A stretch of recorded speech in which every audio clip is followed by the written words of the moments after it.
The scent of cedar lingers in the quiet workshop, where Jesus sands a beam beneath a shaft of gold light. His hands are rough from years of labor, yet they move as if tracing unseen scriptures. Outside, the wind stirs dry leaves, whispering a name not yet spoken by men. He pauses, listening. To silence, to memory, to something rising from within. The hammer in his grasp feels heavier tonight. He wonders if purpose can ache like muscle. If truth is born from silence, he thinks, why does it roar within me? His eyes wander to the hills of Nazareth, their shadows long and unending. Doubt creeps in like dusk. Could he truly be who they once said he was? The chisel falls, echoing louder than it should. Somewhere far away, a child laughs, and the sound feels like prophecy. What if the world never understands what love demands? He whispers. The wind answers, carrying a question he cannot yet name. Night deepens over Nazareth, and Miriam sits alone near the hearth, her hands folded over her lap. The flame flickers softly against her face, illuminating eyes that once gazed upon angels. She remembers the promise whispered before his birth, the trembling fear she buried beneath faith. Outside, she hears her son's slow footsteps fading toward the olive grove. The years between then and now feel like a lifetime wrapped in silence. She whispers a prayer, not for revelation, but for rest. How long must light remain hidden? She asks the quiet room. The wind answers with a sigh that shakes the flame. Her gaze falls upon an old weaving, unfinished since Joseph's passing. She touches it gently, thread by thread, as if time itself could unravel beneath her fingers. The warmth fades, leaving her face half in shadow, half in hope. Eliab stands beside Jesus beneath the workshop awning, twilight painting their faces in gold and rust. The older man's voice is graveled, but warm as he lifts a rough beam onto his shoulder. Wisdom is a burden, boy, he says, heavier than any wood you'll carry. Jesus nods, though his gaze is fixed far beyond the hills. He senses truth in Eliab's words, but feels the fire within him rising still. And yet, Jesus murmurs, what is ignorance but fear dressed as peace? Eliab pauses, his weathered hand gripping the beam. For a moment, teacher and student stand in silence, two souls bound by craft, divided by calling. The cicadas hum. The last light fades. In that quiet exchange lies the weight of unspoken understanding. The old man seeing what the young one cannot yet bear to name. A widow's home stands on the edge of Nazareth, roof sagging under years of neglect. Jesus kneels at her doorstep, repairing a broken frame with quiet precision. The widow watches from a corner, her wrinkled hands clasped tightly as if holding her sorrow in place. No words pass between them. The sound of hammer and breath fills the space. When the beam is secure, Jesus steps back, wiping sweat from his brow. The woman offers a loaf of bread, her eyes shining with silent gratitude. Keep it, he says softly. You have given more than you know. For a fleeting moment, light passes through the cracks in the wall, forming a cross upon his face. The widow gasps, not in fear, but awe. Jesus lowers his gaze, unaware of what she sees. The sound of doves taking flight fills the air. As dusk drapes the village, a traveler arrives. A man cloaked in dust and mystery, eyes hidden beneath a hood. He finds Jesus outside the workshop, sitting by the dying coals of a small fire. Without greeting, the stranger speaks, voice low and strange. A man who builds for others must one day build himself. Jesus studies him, sensing meaning beyond words. And when that day comes, he asks, the traveler smiles faintly, then you will learn that every question is an answer waiting for faith. The wind shifts, scattering ash into the air. When Jesus looks up again, the man is gone. Only footprints remain, leading toward the hills. In the silence that follows, The young carpenter feels something within him awaken, an unease that feels whole. Before dawn, the house stands still, its silence heavy with unspoken farewells. Jesus packs a small satchel, bread, a cloak, and a piece of wood shaped like a dove. Miriam wakes before he can leave, her robe clutched around her shoulders, her eyes already wet with the knowledge she never wanted confirmed. "You heard it again," she says softly. He nods. They stand close, but say little. The words between them are too sacred to speak aloud. "Will you return?" she whispers. "When the work is done," he answers, though neither knows what that means. She places her hand on his chest, over his heart, and feels the steady pulse that once beat beneath hers. Then, "May the God who called you remember me when you are gone." The first light breaks through the window. He turns, steps into it, and disappears into the waking world. Days pass beneath the desert sun. Jesus walks among dunes that stretch endlessly, his sandals worn thin, lips cracked but eyes unwavering. He reaches an ancient monastery carved into rock, where old mystics teach prayer without speech. Within those halls, silence becomes his companion, shaping his thoughts like rivers carve stone. He learns to listen, not to the wind, but to what moves beneath it. The elder monks never ask his name. They simply bow as he passes. Nights are filled with stars too vast for words. One evening, as the last chant fades, he feels the pulse of something eternal stirring within him. Not glory, not revelation, but peace, deeper than fear. He realizes that silence is not emptiness, but the sound of God breathing. Weeks later, Jesus sits beneath an olive tree, sharing a meal with a philosopher named Leontes, whose laughter hides his sorrow. "Tell me," Leontes says, "if your God is truth, why do so many lie in his name?" Jesus looks toward the horizon where the sun bleeds into sea. "Because men fear the light more than the dark," he answers. The philosopher smiles faintly. "Then you seek to teach them light?" Jesus tears a piece of bread, eyes distant. "No. I seek to remind them they already carry it. The wind stirs their fire, scattering embers like stars. Between questions and silence, teacher and traveler become mirrors, one searching for logic, the other for love. When morning comes, Leontes is gone, leaving behind only his cup, half filled with wine and wonder. While traveling through a barren valley, Jesus finds a child collapsed beside a dried spring. Her breathing is shallow, her skin pale with thirst. He kneels, lifting her gently into his arms. There is no water, only dust. He closes his eyes, holding her hand against his chest. For a moment, time stills. A soft breeze rises, carrying the scent of rain that hasn't fallen. When he opens his eyes, a trickle of water seeps from the cracked earth beside them. The child stirs, coughs, and begins to cry softly. Jesus watches her drink, all mixing with confusion. His heart trembles, not from power, but from the unbearable beauty of mercy.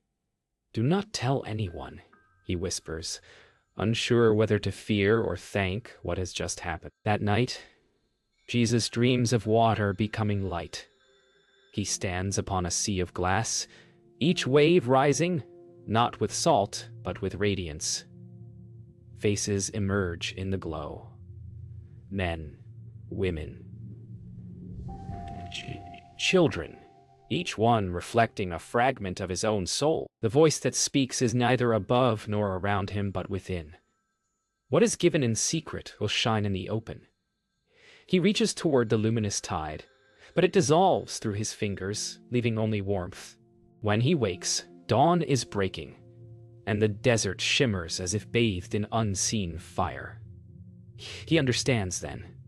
The journey is not to learn what God is, but to remember what man once was. In the marble courtyard of a foreign temple, incense curls into the morning air.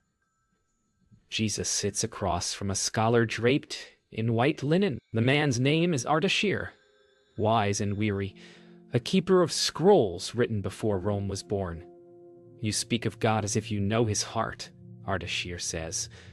Jesus smiles gently. I only listen for his silence. The scholar frowns, his pride rising. Silence cannot be truth. Truth must be declared. Jesus looks upward, where light filters through columns, dust swirling like falling stars. Then tell me, he asks, what truth remains when the words are gone? The scholar cannot answer. A bell tolls in the distance, low and ancient, carrying the sound of both ending and beginning. Jesus closes his eyes. In that sound, he hears both question and command. Truth needs no defense, only understanding. In a crowded marketplace, Jesus witnesses cruelty dressed as law. Soldiers drag a thief through the street, his cries drowned by laughter. He steps forward, unseen by the crowd, and kneels beside the man once they've gone. The thief, eyes swollen, whispers, "Why would you help me? I deserve this." Jesus answers, "Mercy is not for the deserving, but for the broken." He binds the man's wounds with his own cloth, his hands steady despite the jeers that follow. When he lifts the thief to his feet, something changes in the air. A stillness, almost holy. The people watching fall silent, unsure why. A woman begins to weep. What? Jesus looks up briefly, meeting the gaze of a soldier who lowers his weapon in shame. He says nothing, but his silence becomes louder than judgment. In the stillness of an olive grove, Jesus sits alone, replaying the scholar's words, the thief's pain, and the unease within his own heart. Doubt seeps in, subtle but sharp. He questions not God, but himself. If love redeems all, he whispers, why do I still fear my purpose? The wind answers through rustling leaves, and he feels the weight of his own pride, the quiet thought that he might already know enough. He bows his head to the earth, pressing his forehead into the soil, the scent of roots and dust filling his lungs. Teach me again, he murmurs, to be small before the infinite. A single olive falls beside him, soft and deliberate. He smiles faintly, tears dampening the ground. Days later, the sky turns violent. A storm gathers as Jesus and a small group of travelers cross a mountain pass. Thunder roars like the voice of judgment, and rain lashes the earth with fury. The others panic, seeking shelter under a rock, but Jesus stands unmoving. Lightning illuminates his face, eyes open, arms slightly raised, as though in conversation with the heavens. A traveler shouts, "Do you not fear death?" Jesus answers quietly, "Fear ends where faith begins." The rain lessens suddenly, the thunder fading into distant echo. The travelers emerge, staring at him as if seeing him for the first time. The wind softens, carrying the scent of fresh soil. For the first time, he feels not chosen, but connected to storm, to silence, to every trembling heart that endures both. The next morning, as the storm's echo fades, Jesus walks through a small village, still damp with rain. A child runs to him, barefoot and laughing, holding a tiny clay bird. She asks, "Can it fly if I believe?" He kneels beside her, smiling. "Faith is not wings," he says softly. "It's the air that holds them." The girl places the clay bird on his palm, eyes wide with wonder. A warm breeze stirs, lifting her hair. For a brief, impossible moment, the bird trembles and moves. The child gasps, clapping her hands as the bird settles again, lifeless but changed. Jesus looks upward, tears of quiet joy forming. "Perhaps," he whispers, "the kingdom begins in hearts that still dream." The child runs away, laughing, and he continues walking, a faint smile tracing his lips. Years have passed since the carpenter left his quiet village. When he returns, Nazareth is smaller than he remembers, its walls older, its streets narrower, yet the air still holds the same fragrance of olive and dust. Miriam now stands in the doorway as if she has always been waiting. The lines on her face are deeper, but her eyes still carry dawn. Jesus embraces her wordlessly, the kind of silence that speaks of all the prayers between them. She touches his cheek, studying him as though seeing both her son and something greater that she cannot name. "You've changed," she says softly. "So have you?" he answers. That night they share bread under the same roof, where his first words once echoed. Neither sleeps. In the stillness, she prays for the world to stay small just a little longer. Morning light spills across Eliab's workshop, now still and cold. Jesus stands before the old bench, tools untouched since his mentor's passing. Dust lies thick upon the wood. A single chisel remains embedded in a beam, as if time stopped mid-stroke. Miriam joins him quietly, laying a hand on his shoulder. "He spoke of you before he died," she says. Jesus nods, tracing the chisel's edge with his finger. "He taught me how to shape wood," he murmurs, "but he never told me how to shape loss." Miriam smiles through tears, perhaps because that is God's work, not man's. The scent of cedar lingers in the air. Jesus takes the chisel, wipes it clean, and sets it back in its place. A silent act of farewell, a prayer made of gesture. At the village well, Yohanan spots Jesus and rushes forward with booming laughter. The wanderer returns, he shouts. His joy hides the discomfort of seeing an old friend changed beyond recognition. They sit beneath a fig tree, sharing wine from a cracked jug. Yochanan teases him about his long hair and quiet speech, but his laughter fades as he looks into Jesus' calm eyes. "You've seen things," he mutters, "things that make men either mad or holy." Jesus smiles faintly. Perhaps both are closer than we think. The two men sit in silence, wind rustling the branches above. For a moment, friendship bridges what faith will soon divide. Inside the synagogue, Rabbi Nathanael listens as Jesus reads aloud from Isaiah. His voice is low, steady, each word trembling with meaning beyond text. The rabbi studies him, hands folded, brow furrowed. "You speak as one who believes he fulfills the prophecy," he says cautiously. Jesus closes the scroll, eyes soft but firm. "Not fulfills," he replies, "reveals." The room holds its breath. Nathanael's gaze hardens. Revelation walks close to blasphemy.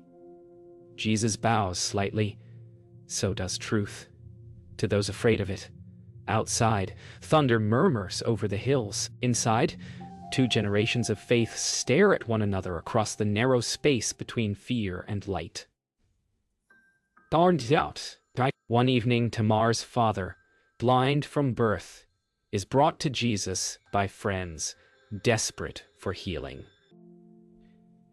Jesus kneels beside the man, places his hands gently over his eyes, and prays, not for a miracle but for mercy. The old man's breath steadies, his fingers twitching as if grasping light for the first time.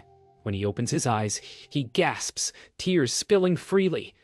The crowd erupts in shouts, some praising, others fearful. Tamar, 24, rushes forward, her face rayed with disbelief.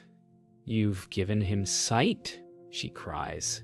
Jesus looks at her, weary but calm. "No," he says quietly. "Faith has given him vision." Yet as joy spreads through the village, he feels a shadow growing. Admiration turning to suspicion. Wonder edging toward fear. Night has fallen on Nazareth. A Roman patrol moves through the narrow street, torches throwing restless light against the walls. Their leader, Marcus, pauses when he sees Jesus sitting outside the workshop, repairing a child's toy. "You are the one they whisper about," Marcus says, voice sharp but uncertain. Jesus looks up, his calm steady as the flame between them. "They whisper about many things," he replies. Marcus studies him, jaw tense. "Do you not fear Rome?" Jesus shakes his head slowly. "Only the hearts that no longer feel." The soldier hesitates, lowering his torch slightly. "I have done things," Marcus murmurs, eyes flickering with shame. "Can forgiveness reach even men like me?" Jesus places the wooden toy in his hand. "Forgiveness doesn't reach," he says. "It waits." For a moment, soldier and carpenter share the same silence, the kind that cleanses without words. Days later, a crowd gathers near the well where Jesus begins to teach, not with commandments, but with stories. A farmer, a seed, a lost sheep. His words carry like wind, simple yet uncontainable. "The kingdom of God," he says, "is not above us or beyond us. It is within, waiting for courage to notice." The people listen, some smiling, others frowning. A few scribes whisper among themselves, their eyes hard with suspicion. A child laughs suddenly, repeating one of his phrases aloud, and even the skeptical smile for a heartbeat. As he finishes, Jesus feels both lifted and burdened. The truth burns in him, but he knows truth, once spoken, cannot be taken back. That night, Miriam kneels alone beside the window, her hands clasped tightly. Outside, voices echo, villagers debating, arguing, fearing what they cannot name. She prays not for her son's safety, but for the strength to accept what destiny demands. The candle flickers, its flame dancing like the faith inside her, steady, trembling, alive. "If this is what you willed," she whispers, "then give me the heart to endure it." The night answers only with the sound of wind against stone. She closes her eyes, remembering the angel's promise so long ago. It felt like blessing then. Now it feels like goodbye. Whispers spread through Nazareth like smoke. Some call him prophet, others blasphemer. One evening, as Jesus teaches near the fig grove, a group of men approach, faces familiar yet turned cold. "You speak too freely," one accuses. "You bring unrest." Jesus meets their gaze calmly. Truth disturbs before it heals. The leader steps forward, anger trembling in his voice. "You dishonor the law." Jesus' tone softens. "Then perhaps you misunderstand it. Stones lie ready in their hands but never rise." His composure disarms them. They leave, muttering, shame cloaked in pride. When the last man disappears into the dark, Jesus exhales, eyes glistening. The night air feels heavier than before, not from fear, but from the weight of those who will not listen. Before dawn, Jesus walks alone into the desert once more. The sand is cold beneath his feet, the sky still veiled in gray. He does not come to seek knowledge this time, but to lay it down. The wind hums like an old hymn, and he lets his burdens scatter with the grains. "My voice must divide men," he whispers.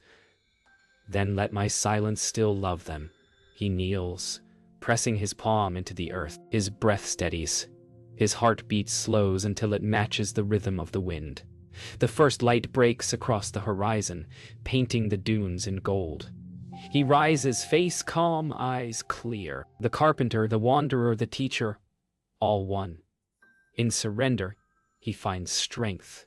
In silence, command. The journey inward is over. The calling has begun. The desert is silent but alive. Jesus walks across the dunes as twilight deepens, the air humming with unseen presence. Each step feels older than the world. He stops beside a dried riverbed, where stones gleam faintly, like sleeping stars. When he kneels, a tremor of wind stirs the sand into spirals. His thoughts drift between heaven and earth, past and future. He sees flashes, faces, tears, laughter, the ache of generations yet unborn. Creation and sorrow blur together in his mind like threads of one tapestry. "If love made the world," he whispers, "why does it hurt to touch it?" The wind answers with warmth instead of sound, and for the first time he feels the breath of eternity moving through mortal lungs. Night folds around him. Stars bloom like seeds across an endless sky. Jesus lies upon the sand, half awake, half within vision. A voice rises, not thunderous but intimate, woven from the quiet between heartbeats. It speaks not in words but knowing. He sees a garden before time, rivers flowing with light, and hears the whisper, "All things are loved." Even what forgets to love back. He weeps without sound, tears vanishing into the sand. Then why must love suffer to reveal itself? He asks. The stars pulse gently, as if sighing in agreement. The voice fades, leaving peace heavy and tender, the kind that wounds and heals at once. At dawn, hunger gnaws, but something deeper tempts him, the ease of turning away from destiny. A whisper curls through the air, echoing his own voice. If you are the chosen, make stones become bread. Spare yourself. He closes his eyes, breath steady. The soul is not fed by comfort, he replies to the silence. The whisper turns to shadow, circling him like smoke. Take power, take peace, take praise. He stands firm, heart trembling but unbroken. If love commands, then love will also sustain. The desert quiets, the mirage dissolves. He falls to his knees, trembling not from weakness but from victory that feels like surrender. Days pass. The desert changes. Where his tears once fell, small green shoots emerge, flowers of pale blue rising from dust. Jesus watches them sway in the wind, a smile breaking the solemn stillness. Even wilderness remembers life, he murmurs. Kneeling, he touches the petals, fragile yet defiant. The air feels lighter, filled with unseen music. He senses that this bloom is not nature's whim, but a reflection of a heart renewed, a promise answered in silence. The desert no longer feels empty. It breathes. For the first time, he no longer seeks signs. He becomes one. When evening falls, he begins his walk back toward the world. The path behind him glows faintly in starlight, as though marked by every prayer whispered into the dust. He no longer feels separate from the silence. It walks with him. Ahead, faint torches flicker from a distant village, the promise of people, doubt, and destiny. He pauses at the ridge, gazing once more at the expanse that taught him to listen. "Not my will," he whispers, "but yours moving through mine." The wind rises gently, swirling around him like unseen arms. He steps forward, leaving footprints that the sand cannot bear to erase. The river Jordan winds like a silver ribbon through the wilderness, its waters alive with the voices of those seeking cleansing. Yochanan stands waist-deep, calling the weary to repentance. When Jesus steps from the trees, the murmuring stops. The two men lock eyes, childhood friends meeting as strangers reborn. "I knew you would come," Yochanan says, voice trembling between awe and joy. Jesus wades forward, the current swirling around his knees. "Then let it be done," he answers softly. The world seems to hold its breath as Yochanan's hands lower him beneath the water. For a moment, all sound vanishes, replaced by light, pure, blinding, infinite. When he rises, the river shines as if heaven itself has touched it. On the riverbank, Miriam stands apart, veil drawn low, her hands trembling as she watches the water shimmer. She does not hear the words shouted by the crowd. She hears only the echo of her own heartbeat. Her son, once a boy building toys of wood, now stands within a light not of this earth. Tears stream down her cheeks as memories flood her. His laughter, his questions, the first time he spoke her name. A mother's love collides with prophecy fulfilled. "He was always yours," she whispers to the wind. The river's light touches her face, and for a fleeting instant, she feels both loss and glory. Two sides of the same miracle. As Jesus emerges from the river, the air stills. A shaft of light descends, not from sun or cloud, but from something unseen. Those near the water fall silent as a sound like wind through eternity fills their ears. "This is my beloved Son, in whom I am well pleased." The words are not heard but felt, like warmth spreading through the bones of the world. Jesus looks upward, eyes glistening, not in pride, but in surrender. The heavens open wider, and a white dove descends, circling above his head. The water ripples with the echo of eternity meeting earth. In that moment, time pauses. The hidden years are over. After the light fades, a few fishermen linger by the river's edge, whispering among themselves.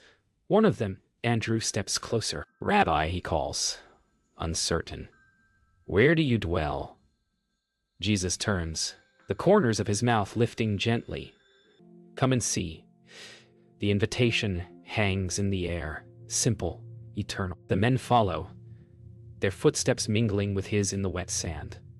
They do not yet know what they seek, only that something within them has awakened. The journey outward begins, but the true path remains within. The river behind them flows on, unchanged, though nothing in the world will ever be the same. Morning rises over Galilee, the first of many to come. Jesus stands upon a hill overlooking the valley, wine stirring his robe, eyes fixed on the horizon. The world below stirs with ordinary life. Merchants, shepherds, laughter, and toil. He breathes deeply, the air of home mingling with the scent of dawn. The years of silence are behind him, yet they echo through every heart. "Let those with ears hear," he murmurs, voice soft but sure. Behind him, the first disciples wait, unsure of what lies ahead. He turns toward them, light crowning his silhouette. In that moment, the world begins to know his name, but heaven already knew.